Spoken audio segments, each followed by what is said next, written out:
pembelajaran publik di satu sisi, tapi di sisi lain Anda diserang kanan kiri, Pak Menteri.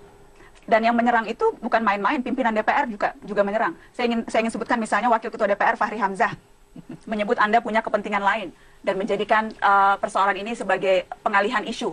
Kemudian Fadlizon, Wakil DPR yang lain, meminta Anda, bahkan kalau tidak ada bukti, Anda akan dilaporkan pencemaran nama baik. Jadi reaksi-reaksi yang minimal kita tangkap dari pimpinan DPR malah menyerang Anda. Serangan sih buat saya udah musiman aja gitu. Bahkan dulu sebelum dilantik juga sudah diserang. Gitu. Dan setiap kali ada tindakan-tindakan yang fundamental selalu ada serangan. Jadi saya ingin mengatakan saya tidak merencanakan kontroversi. Saya merencanakan keputusan strategis yang mungkin saja keputusan itu membuat orang-orang tertentu bereaksi. Gitu. Dan mari kita lihat networknya tuh. Itu kalau dijalin itu kan nyambung. Gitu. Temanya juga sama. Dan maksud Anda orang-orang yang memberikan serangan balik keras ini adalah orang-orang yang punya kepentingan yang sama sesungguhnya? Orang-orang itu kalau dipetakan sebetulnya temanya sama gitu ya. Temanya sama. Selalu terhadap pembenahan itu bereaksi negatif gitu ya. Dengan segala macam bungkusnya lah gitu. Jadi saya tidak kaget, dan saya sudah antisipasi pasti akan muncul reaksi seperti ini. Termasuk dari siapa reaksi itu ada gitu. Saya sudah tahu lah gitu. Jadi kepada orang yang kemudian politisi, pejabat publik yang bahkan justru menuduh Anda, wah ini untuk menyembunyikan kepentingan lain, melindungi kepentingan Freeport. Bahkan ada yang spesifik menyebut Anda agen Amerika yang ditanam di Indonesia. Sampai sejauh itu, reaksinya memang sudah Anda perkirakan semua? Yang lebih dasar dari itu kan banyak ya.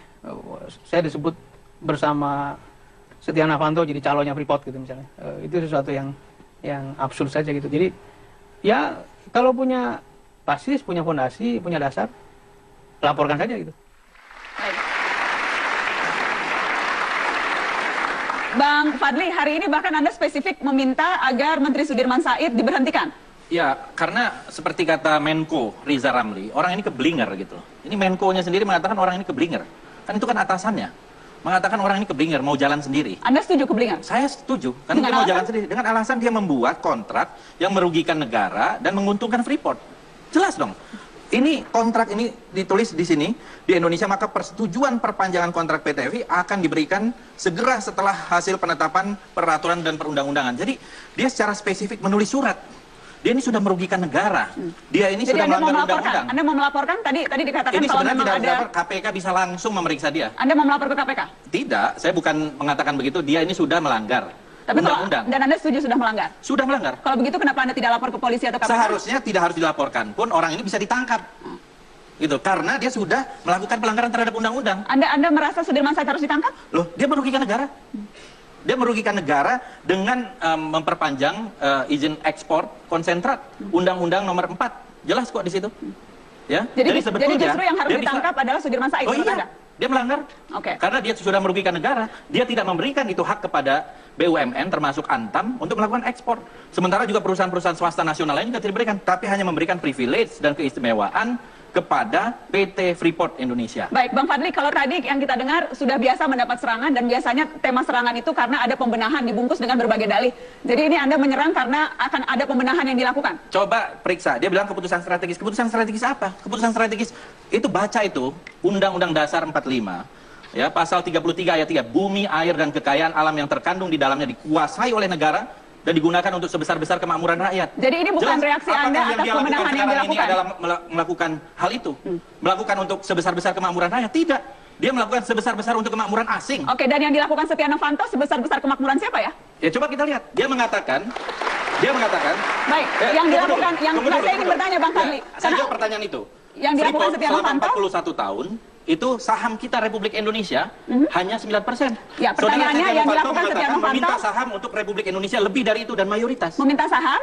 Untuk Republik Indonesia tidak 9%, tapi lebih dari itu. Masa kan itu tadi malam dia bilang, masa setelah 41 tahun kita cuma 9%, yang benar aja. Jadi Anda mengakui memang Setia Novanto meminta saham? Meminta saham untuk Republik Indonesia. Karena tadi pun Pak Jokowi bilang yang trending topik Pak minta saham tuh. Ya, apa hubungannya? Jadi memang meminta saham, Anda mengakui ya? Siapa yang minta saham? Loh, kita ini sesuai Undang-Undang Minerba. Saya hanya mengutip yang dilakukan, yang dikatakan oleh... Sesuai Undang-Undang Minerba. Baik. Kita ini harus lebih banyak sahamnya untuk Republik Indonesia. Untuk Republik. Negara. Kalau untuk Republik kenapa ada pengusaha ikut ya? Pengusaha itu ngomong untuk siapa? Saya kira yang dimaksud dengan Pak JK, Pak Jokowi itu mungkin merepresentasikan negara. Saya tidak tahu. Dan pengusaha ikut menurut Anda wajar? Dia tidak mengatakan untuk saya, Tapi untuk beli jet sih, presiden untuk dalam beli jet, arti, happy-happy, untuk supaya untuk itu. lebih, Dan itu biasa menurut Anda? Enggak. Itu wajar, Pak Fadli? Saya tidak tahu isi pembicaranya apa. Yang sudah diakui dan Saya kita tidak dengarkan tahu. tadi, itu Saya wajar tidak? Yang jelas, saham untuk penambangan di sana harus sesuai dengan undang-undang, tidak bisa lagi kontrak karya. Dalam kontrak karya itu sejajar. Kemakmuran harus Indonesia? untuk izin. Kemakmuran Jadi, Indonesia ya? Untuk kemakmuran Indonesia. Baik, dan izin itu artinya pemerintah di atas. Bukan negara kemakmuran, di atas. Anda setuju bukan kemakmuran sekelompok orang? Bukan. Baik. Bukan. Bang Ruhut, silakan closing statement Anda.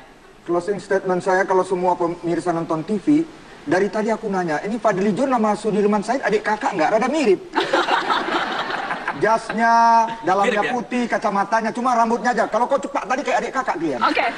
Jangan-jangan main sinetron kalian di sini. Bang Tapi paling tidak, Kalau Najwa, sinetron kita kalah semua Ya? sama Pak Ruhut. Sama Bang Bolta. Ya. Najwa, ya. Apa closing statement Anda, Bang Ruhut? Closing statement saya, Anda meminta apa? rekam jejak Novanto yang selalu dia bela itu. Enggak, saya tidak membela itu. Saya membela soal Iya. soal Apapun, undang-undang. karena dia komandan kita, kasihan dengan lembaga Baik. DPR. Kasihan dengan anggota DPR yang on the track, berjalan di jalan hukum, berjalan di jalan Tuhan. Ya, karena itu Novanto, kau udah terlalu banyak lah, setahun ini aja udah berapa kali kau bikin kejutan. Dan kami yang terkejut bersama rakyat Indonesia. Oke. Mundurlah kau jadi ketua DPR. Itu dari saya. Baik, baik. Bang Joni Mart, apa langkah Anda setelah ini? Terakhir. Ya, sesegera mungkin kami di Mahkamah Kehormatan Dewan ya akan memverifikasi dan akan melanjutkan dalam rapim yang seterusnya dalam rapat anggota quorum menentukan apakah laporan ini sudah bisa dilanjutkan atau belum. Kalau sudah bisa, pertama yang kami panggil adalah teradu. Setia Novanto. Yes. Kapan akan rencana dipanggil? Insya Allah dalam bulan ini sudah mulai berjalan. Dalam bulan ini. Insya Allah dalam Baik, karena terakhir MKD diberikan waktu 14 hari. 14 hari. Baik. 14 hari setelah menerima pengaduan. Baik, terima kasih sudah hadir di Mata Najwa. Bang Fadli, terima kasih banyak sudah hadir. Bang Ruhut, Bang Lusius, terima kasih. Terima kasih sudah menyaksikan Mata Najwa. Sampai jumpa.